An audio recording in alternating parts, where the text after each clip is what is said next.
क्या आपने कभी सोचा कि देश के बड़े नेताओं की सुरक्षा कैसे तय होती है? कौन सा नियम है जो बताता है कि किस नेता को Z+ सुरक्षा मिलेगी, किसे Z और किसे X या Y? और अगर कोई नेता इन नियमों को फॉलो ना करे तो क्यों बढ़ जाता है खतरा? यही सवाल आज चर्चा में है और उसकी जड़ में है एक शब्द, येलो बुक प्रोटोकॉल। आखिर ये येलो बुक है क्या? भारत सरकार ने VVIP लोगों की सुरक्षा के लिए एक विशेष नियमावली बनाई है। इस नियमावली में लिखा गया है कि किस नेता को कितनी सुरक्षा मिलेगी, कैसे मिलेगी और कब मिलेगी, यानी कौन सा रास्ता सुरक्षित है, किस तरह का काफिला बनना चाहिए, कितनी सिक्योरिटी पर्सनल होने चाहिए।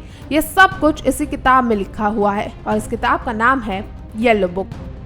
येलो बुक को गृह मंत्रालय ने तैयार किया है। राष्ट्रपति, उपराष्ट्रपति और प्रधानमंत्री को छोड़कर बाकी सभी राजनीतिक हस्तियों को सुरक्षा इसी के अनुसार तय मिलती है।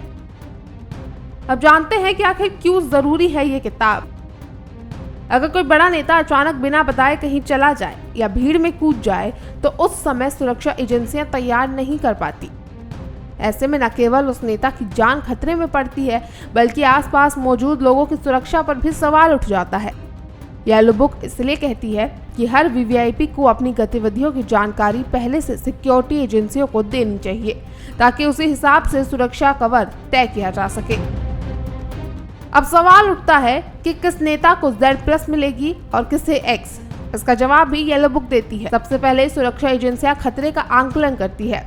देखा जाता है कि उस नेता को आतंकवादी संगठनों से कितना खतरा है, उग्रवादी या कट्टरपंथी गुटों से कितना रिस्क है, आपराधिक गिरोह उस पर नजर रखे हैं या नहीं। इसके बाद तय होता है कि उसे कौन सी कैटेगरी की सुरक्षा मिलेगी। Z+ सिक्योरिटी सबसे मजबूत सुरक्षा है जिसमें कि NSG कमांडो और बड़ी संख्या में जवान तैनात रहते हैं।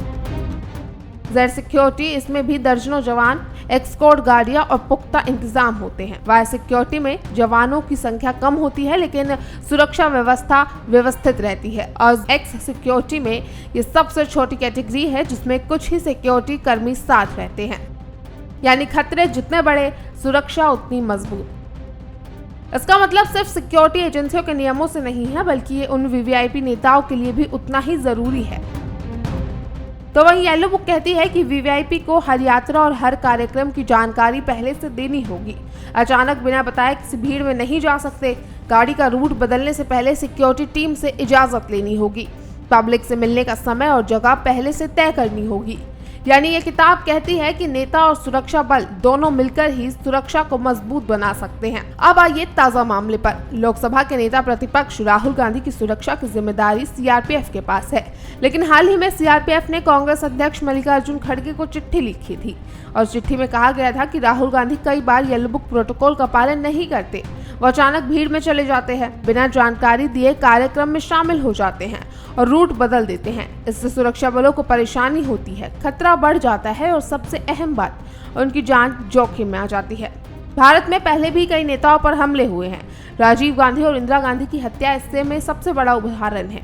यही वजह है कि सुरक्षा एजेंसियां हमेशा सख्ती बरतती है। उनकी नजर सिर्फ नेता पर नहीं बल्कि आसपास मौजूद हर शख्स, हर सामान और हर कोने पर होती है। लेकिन जब प्रोटोकॉल तोड़ा जाता है तो पूरी प्लानिंग बेकार हो जाती है और यही वजह है कि खतरे का स्तर कई गुना बढ़ जाता है। येलो बुक कोई साधारण गाइडलाइन नहीं है बल्कि ये नेताओं की जिंदगी बचाने वाला नियम है। ये किताब सिर्फ सुरक्षा एजेंसियों के लिए नहीं बल्कि नेताओं के लिए भी उतनी ही अहम है, क्योंकि अगर नियम टूटेंगे तो खतरे का दायरा बढ़ेगा और फिर सवाल यही उठेगा, क्या लापरवाही इतनी भारी पड़ सकती है? तो अगली बार जब आप सुने कि किसी नेता ने Z+ या Z सिक्योरिटी मिली है या कहीं येलो बुक प्रोटोकॉल का नाम आए तो समझ जाइए ये सिर्फ दिखावे का हिस्सा नहीं, ये नियम की तय करते हैं कि हमारे नेता कितने सुरक्षित रहेंगे और उनकी जिंदगी कितनी सुरक्षित होनी चाहिए।